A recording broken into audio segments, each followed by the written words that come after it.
O modelo ideal de base para o Power BI possui informações padronizadas por colunas. Em todas as empresas que eu já passei, o formato segue sempre o mesmo padrão. As informações básicas de qualquer base de vendas são local, produto, período, unidade de medida e métrica. Por exemplo, loja da Paulista, um produto smartphone, durante janeiro de 2023, em valor, vendeu R$ 1.000. E aí nós teríamos todas as colunas preenchidas. Ah, Danilo, e todas as informações que aparecem de nome de loja, endereço, UF, categoria, marca, trimestre, etc., como é que eu consigo elas? Todas essas informações podem ser trazidas para a base vindas das tabelas de dimensão, utilizando apenas as informações que eu citei anteriormente. Por exemplo, o estado está relacionado ao local, a marca está relacionada ao produto e assim por diante. Dessa forma, nós sempre garantimos que a base está coerente. Vou te mostrar na prática uma base que não segue esse padrão e como faremos para trabalhar e ajustar esse formato. Essa base tem um formato muito comum utilizado nas empresas, que, por conta de uma limitação de tamanho de bases, principalmente trabalhando com históricos às vezes de 3, 4 anos, ficam muito grandes e inviáveis de exportar para o Excel. Por isso, frequentemente se opta por esse formato. Tenho certeza que você já se deparou com esse layout no seu trabalho. Mas o que tem de errado aqui? Antes de mais nada, esses dados são fictícios e foram gerados pelo ChatGPT. Agora, vamos analisar os dados e verificar se é o modelo ideal. As informações que a gente precisa ter são cinco. A primeira é o local, que aqui eu não tenho no nível loja, mas eu tenho pelo menos no nível estado. As informações de produto, que aqui eu tenho na coluna de produto. A informação de unidade de medida, que eu não tenho aqui na minha base. E que se você utilizar uma base com apenas um tipo, por exemplo, unidade ou valor, pode ser opcional, mas eu sempre aconselho adicionar na base, mesmo que seja redundante. As colunas que faltam aqui são período e métrica, mas essas informações estão presentes, só não em formato de colunas. Elas estão em formato pivô, ou seja, não estão no modelo ideal. Elas estão dispersas em diversas colunas e células. Por isso, precisamos fazer um ajuste na base, mas para isso vamos utilizar o Power Query direto lá no Power BI. Eu já importei o meu arquivo Excel aqui para o Power BI e agora no Power Query eu vou começar a trabalhar essa base. A primeira coisa que eu me deparei aqui é que meu cabeçalho não está no local correto. Então eu vou clicar aqui em usar a primeira linha como cabeçalho e agora eu já tenho tudo ajustado. O segundo passo que eu vou fazer é transformar todas essas colunas de datas e vendas em uma única coluna, aliás, duas colunas. Então, eu vou selecionar as colunas que eu quero manter, então, de estado até fabricante, clicar com o botão direito, transformar outras colunas em linhas.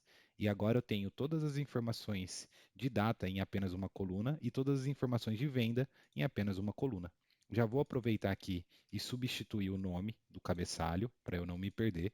Vou chamar isso de data e isso de venda. E agora eu vou continuar com mais algumas coisas que eu gosto muito de trabalhar dentro do Power Query do que trabalhar dentro do Power BI.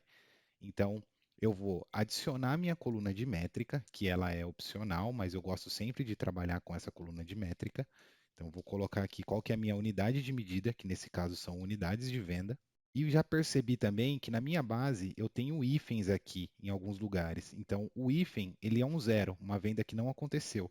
Se eu tentar transformar essa base para número, vamos ver o que vai acontecer. Ele deu erro aqui. Então, eu vou voltar e primeiro eu vou substituir o meu hífen por zero e só depois eu vou ajustar isso aqui para número inteiro. Depois de ajustar os meus números, eu vou ajustar as minhas datas. Eu estou vendo aqui que ela está como texto e todos os formatos eu já garanti na minha base que estão corretos. Então, dia, barra mês, barra ano, nesse formato de 2, 2 e 4 dígitos. Então, eu posso vir aqui em transformar, selecionar minha coluna e vir aqui em data e analisar que automaticamente o Power BI, o Power Query, no caso, vai entender que isso aqui é uma data e vai colocar em formato de data, que é um formato que é quase numérico. Eu consigo fazer cálculos com as datas, então eu já consigo deixar isso muito ajustado. Depois de ajustar a data, como nós vamos calcular o market share, eu vou assumir que o nosso fabricante é a Apple. E eu gosto de fazer todas essas tratativas dentro do Power Query e evitar de ficar adicionando colunas dentro do Power BI. Porque por uma questão de costume, tá? Não tem problema nenhum você fazer dentro do Power BI. Claro que tem vantagens e desvantagens, mas não vou entrar no mérito aqui. Então, eu preciso adicionar mais uma coluna que vai me trazer a informação se é um concorrente ou não. Então, se nós somos a Apple, o que eu vou fazer? Se o fabricante for igual a Apple, então ele não é um concorrente, porque somos nós mesmos. Deixa eu escrever aqui. E, caso contrário, ele vai sim ser um concorrente. Então, vou dar um OK e a minha coluna aqui já está criada. Quando é Apple, não é um concorrente, e se for diferente de Apple, vai sim ser um concorrente. Depois de todas as colunas ajustadas aqui dentro do Power Query, eu posso vir aqui em página inicial, fechar e aplicar para carregar isso para o meu modelo do Power BI. E agora a gente vai começar a fazer os cálculos de market share um por um. Vou ensinar vocês todas as fórmulas para vocês conseguirem enxergar o seu market share no Power BI. Aqui dentro do Power BI, a primeira coisa que eu vou fazer é criar uma nova tabela para armazenar as minhas medidas. Então, eu venho aqui na exibição de dados, nova tabela, vou chamar ela de underline para ficar sempre listada no topo da minha guia de dados, TB medidas, e vou colocar um único valor aqui de 1, só para eu ter armazenado algum dado dentro dessa tabela. Depois de criar a minha tabela de medidas, eu vou criar a minha primeira medida, que vai ser simplesmente a soma de todas as vendas. Eu vou chamar ela de vendas e vou fazer um sum e vou pegar a minha venda da minha TB venda sem tratamento. Vou dar um Enter e pronto, eu já tenho a minha primeira medida de vendas aqui. Se eu vier no visual, colocar aqui uma tabela simplesmente para a gente enxergar isso, eu já consigo ver o somatório de todas as minhas vendas. A segunda métrica que eu vou criar são as vendas da Apple, ou seja, as nossas vendas. E vocês vão entender por que eu criei uma soma geral aqui. Então, para calcular as nossas vendas, eu vou chamar isso de vendas Apple. Eu vou fazer um calculate, vou colocar minha expressão de vendas e vou fazer um filtro. Vou usar o Keep Filters, porque ele vai manter todos os filtros que eu fizer nos visuais e eu vou filtrar apenas se os concorrentes são não. E aí, dessa forma, eu vou conseguir pegar somente as vendas da Apple. Analogamente, eu vou fazer as vendas dos nossos concorrentes. Então, eu vou criar uma nova medida, vou chamar isso de vendas conc e vou fazer um calculate da mesma forma, pegar as nossas vendas totais, fazer um keep filters e vou simplesmente pegar se os concorrentes forem igual a sim. E agora eu já tenho as vendas nossas e as vendas dos nossos concorrentes. Vamos fazer um check aqui na tabela. Se eu colocar as vendas da Apple e as vendas dos concorrentes, eles devem somar o número que eu tenho total. Então, se eu vendi 27 milhões e 700 mil no total, o mercado total, a Apple vendeu 2 milhões e 100 e as vendas dos concorrentes 25 milhões e 600. Os números estão batendo. Então, vamos para o cálculo do nosso market share, a primeira abertura de market share. Vou calcular uma nova medida, chamar isso de market share, e vou fazer simplesmente as minhas vendas Apple, que são minhas próprias vendas, dividido pelo total de vendas, ou seja, qual que é a minha participação dentro desse mercado. Vou transformar isso para porcentagem e vou adicionar aqui o nosso market share só para a gente dar uma olhada. Então, o nosso market share é 7,6. Só para tirar a dúvida, vou trazer uma calculadora aqui e vou dividir 2.128.332 por 27.748.335.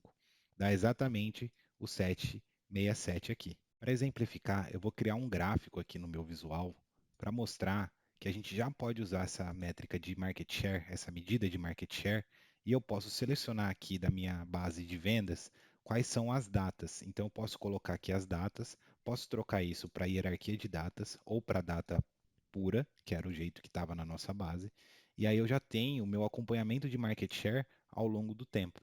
Eu não preciso fazer nenhuma tratativa nesse número. Pô, Danilo, mas por que usar todo esse passo a passo para calcular o market share, sendo que eu poderia simplesmente utilizar aqui uma coluna 100% empilhada e colocar o meu concorrente aqui na legenda, que eu já teria exatamente o meu market share ao longo do tempo. Claro que esse 7,67 é considerando todo o período, e aqui eu tenho mês a mês, então eu tenho aqui que o meu market share em maio de 2023 foi 7,8, mas eu não consigo fazer cálculos dessa forma comparando como era o meu market share do ano anterior, como era o meu market share do mês anterior, não consigo mostrar isso de forma fácil.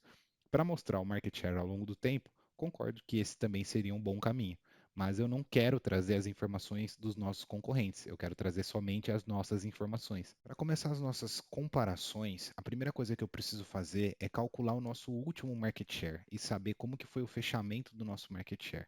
Para isso eu vou criar uma nova medida, Vou chamar ela de market share atual. Vou fazer algumas variáveis para nos ajudar. Então, a primeira coisa que eu vou fazer é chamar a variável datamax, vai ser o máximo da nossa coluna de datas. Então, por essa função, eu vou chamar a última data que eu tenho na minha base de dados. Depois, eu vou chamar uma nova variável que vai chamar market share e vou fazer um calculate do nosso market share usando o keep filters, onde a nossa data vai ser igual à nossa data max. Aí eu vou dar um return no nosso market share. Então eu já tenho aqui congelado, vou transformar isso para porcentagem, e eu já tenho isso congelado como sendo o nosso market share atual. Vou adicionar aqui na tabela para a gente dar uma comparada, 7,8, e aqui eu tenho 7,8. Outro market share acumulado que é legal de fazer é o market share do year to date. Então, eu vou criar aqui uma nova medida, chamar isso de market share year to date, fazer um calculate do meu market share e vou colocar aqui dates year to date e vou pegar a minha coluna de datas da minha base. E agora eu já tenho o market share acumulado do ano que nós estamos. Vou transformar isso também em percentual e vou adicionar aqui na nossa coluna para a gente dar uma olhada. Então, se eu pegar a nossa participação de mercado apenas nos meses de 2023, eu vou ter 7,74. O último período de market share que é legal de ver é o acumulado dos últimos 12 meses, ou MAT, Moving Annual Total. Para fazer isso, eu venho em nova medida, vou chamar aqui de market share MAT e vou fazer um calculate do meu market share e no meu filtro eu vou usar um período de datas, então dates in period, vou pegar a minha tabela de datas, vou pegar o último período, então da minha mesma tabela de data, vou fazer um intervalo de um ano e vou colocar aqui anual. Vou transformar agora em percentual e se eu adicionar na minha tabela, eu tenho aqui meu acumulado dos últimos 12 meses. Eu vou repetir para todas as medidas que nós fizemos até agora, usando um filtro um pouco diferente. Então, se eu vier aqui e fizer market share ano anterior, eu vou calcular o meu market share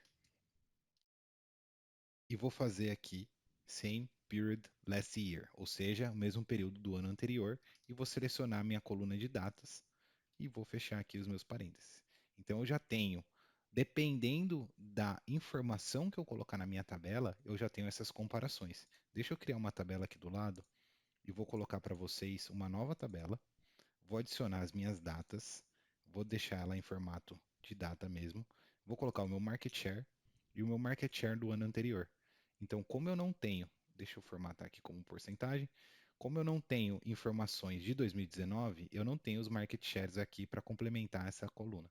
Mas a partir de 2021, eu tenho os market share de 2020 para trazer para cá. Então, 702, 702, 782, 782 e assim por diante. Para os demais períodos, eu preciso criar novas medidas também. Então, se eu pegar aqui market share year to date, ano anterior, eu preciso fazer o mesmo calculate do meu market share, só que agora year to date, o mesmo período, e vou pegar as datas da minha base. Vou formatar em percentual. E se da minha tabela eu retirar aqui o market share e colocar o year to date e o year to date do ano anterior, eu vou ter as mesmas comparações.